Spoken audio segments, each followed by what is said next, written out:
जमात Ahmad Khashoggi Saudi अरब के एक senior journalist थे, लेकिन 2 अक्टूबर 2018 में उनका इस्तांबुल में एम्बेसी के बाहर कत्ल कर दिया गया, उनका असैसिनेशन कर दिया गया। जब जांच हुई तब पता चला जो सऊदी अरब के क्राउन प्रिंस थे मोहम्मद बिन सलमान, उनके कहने पे उनका कत्ल किया गया। यही नहीं, अमेरिका ने भी एबटाबाद में घुसकर ओसामा बिन लादेन, जिसने 9/11 यानी 9/11 का हमला पूरा का पूरा जिसके ऊपर साजिश रची थी और उसको करके दिखाया था, उसको वहां पर जाकर उसका भी असैसिनेशन किया। साथ में यही नहीं, कई और आतंकियों को वहां से वो उठा ले गए। अमेरिका में अभी भी वो उनके पास हैं और उनके ऊपर जो है वो अभी भी जांच चल रही है, प्रोब जो है वो चल रहा है।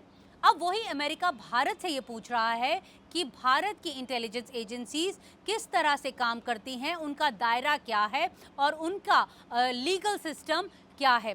नमस्कार दोस्तों, एनडीटीवी इंडिया के यूट्यूब चैनल पर आपका स्वागत है।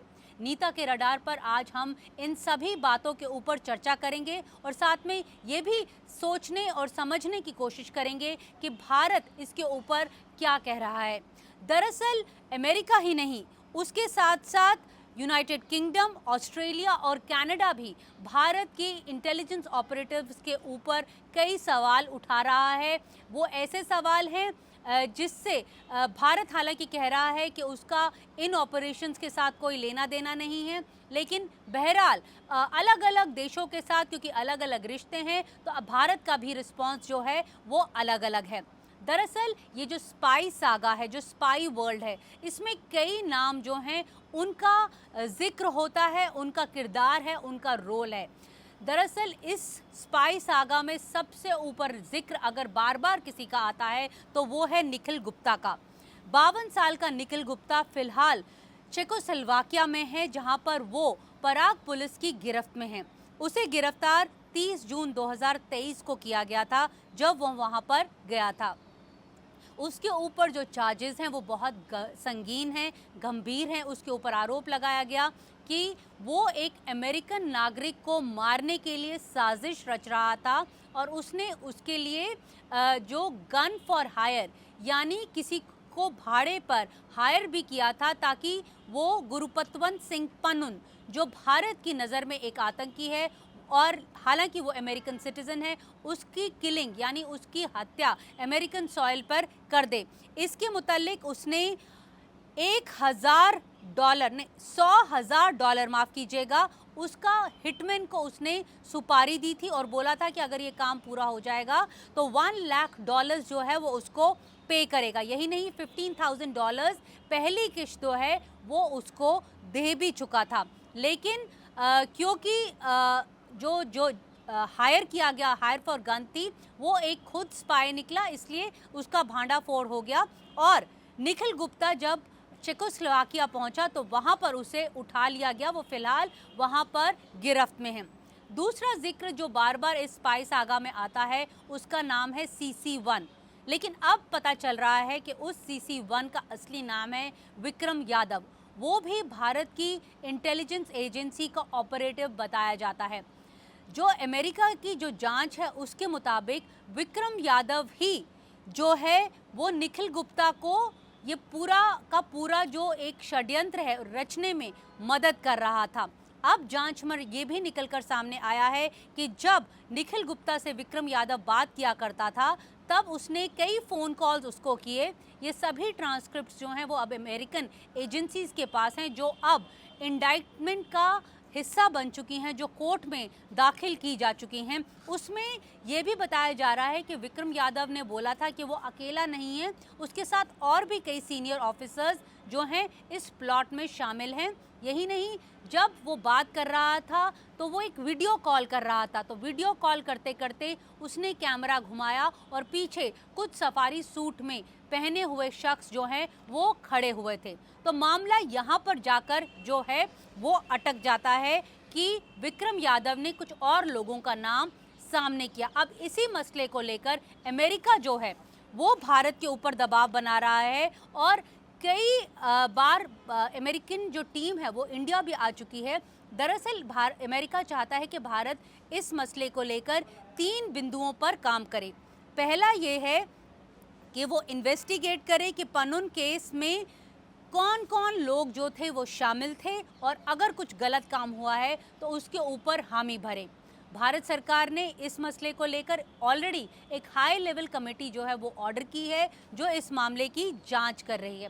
दूसरा जो अमेरिका बात चाहता है, जो उसकी दूसरी शर्त है, उसका ये कहना है कि भारत इस तरह के ऑपरेशन जो हैं वो दोबारा नहीं करेगा, फॉरेन सॉइल में नहीं करेगा, खासकर अमेरिकन सॉइल पर नहीं करेगा। और तीसरी बात जो वो चाहता है कि लीगल अकाउंटेबिलिटी हो, जो भी उसके ऑपरेटिव्स इस षड्यंत्र, इस प्लॉट में शामिल थे, उनके ऊपर एक लीगल अकाउंटेबिलिटी हो। तो ये 3 शर्तें हैं अमेरिका की। जो बातचीत हो रही है भारत और अमेरिका के बीच में, ये बातें जो हैं वो निकलकर सामने आ रही हैं।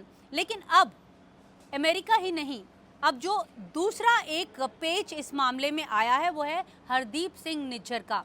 अभी पिछले हफ्ते ही कनाडा में 3 भारतीयों को अरेस्ट किया गया है और बोला गया है कि ये लोग जो थे वो हरदीप सिंह निज्जर को मारने में जो उन्होंने मुख्य भूमिका निभाई, ये लोग अब अरेस्ट किए जा चुके हैं। जो रॉयल कैनेडियन पुलिस है उसने इन 3 लोगों को अरेस्ट किया है। हालांकि जो कैनेडियन पुलिस है वो धीरे धीरे कर ही जो बातें हैं वो सामने कर रही है, जिससे ये अंदाज़ा लगाया जा सकता है कि उसके पास कुछ और भी जो सबूत हैं वो हैं। क्योंकि जब निज्जर का कत्ल हुआ था तब से अब तक ये जो 3 लोग हैं वो कहाँ हैं, इसके ऊपर जो हैं वो सवाल उठ रहे हैं और भारतीय एजेंसीज भी इसके ऊपर सवाल उठा रही हैं कि क्या ये 3 लोग पहले से ही कैनेडियन पुलिस के हथकड़ी में थे या उनकी गिरफ्त में थे और अब उनकी जो फॉर्मल अरेस्ट है वो दिखाई है। ये अब सवाल जो हैं वो पूछे जा रहे हैं।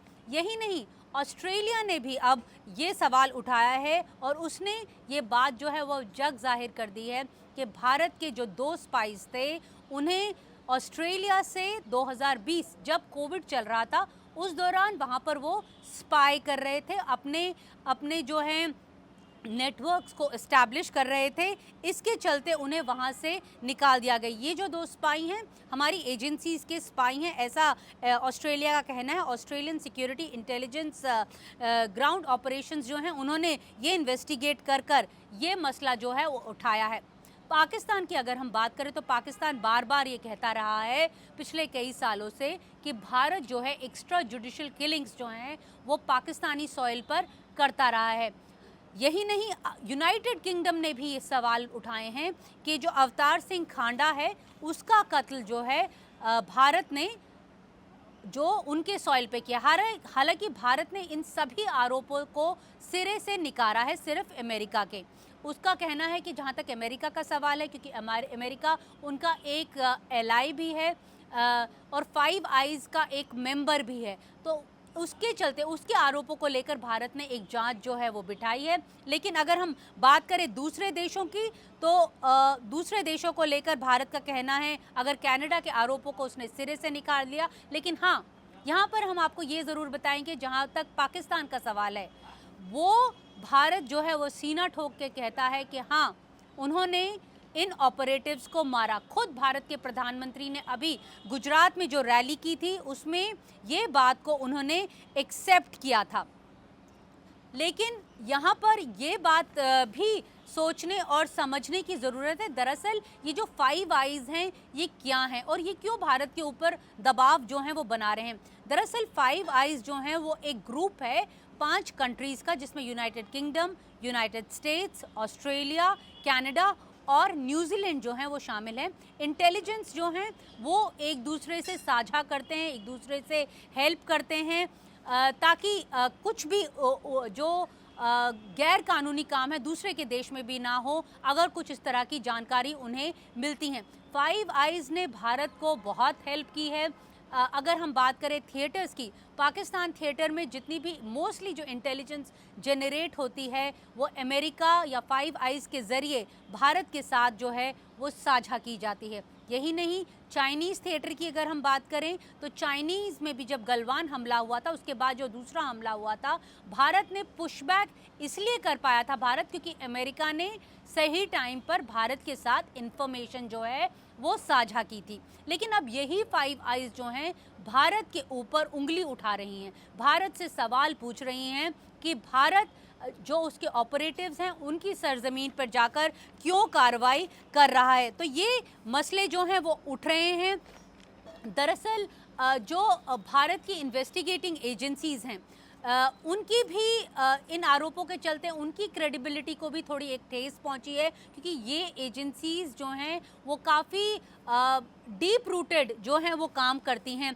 यहाँ पर ये भी बताने की ज़रूरत है कि जो स्पाई वर्ल्ड होता है उसकी भी एक क्या क्या कहते हैं दायरा होता है, उसका भी एक लिमिट होता है, उसका भी एक सैंक्टिटी होती है। हम जो स्पाई वर्ल्ड जो लोग कवर करते हैं वो ये जानते हैं कि जो स्पाई वर्ल्ड के रूल्स होते हैं वो अगर हमारी कंट्री पे अप्लाई करते हैं तो वो दूसरी कंट्री पर भी अप्लाई करते हैं। ये माना जाता है स्पाई वर्ल्ड में कि आप इस तरह के ऑपरेशंस जो हैं वो फ्रेंडली कंट्रीज़ में नहीं करेंगे। दूसरा जो बड़ा रूल होता है स्पाई वर्ल्ड का वो ये होता है कि कोई लिंक नहीं होगा आपके ऑपरेटिव और डिप्लोमेटिक मिशन के बीच में। और तीसरा सबसे अहम रूल होता है कि आप अगर कुछ कर भी रहे हैं तो आप पकड़े नहीं जाएंगे। तो ये 3 रूल्स होते हैं स्पाई वर्ल्ड के। लेकिन जहाँ तक गुरुपतवंत सिंह पन्नून का सवाल है, वहाँ पर निखिल गुप्ता जो है वो पकड़ा गया है और उसके चलते जो सवाल हैं वो उठाए जा रहे हैं कैनेडियन पुलिस द्वारा भी और अमेरिकन पुलिस द्वारा भी। यहाँ पे ये सोचने की या ये समझने की ज़रूरत है कि भारत जो है वो एक डेमोक्रेटिक नेशन है। भारत की जो क्रेडिबिलिटी है वो बहुत हाई है।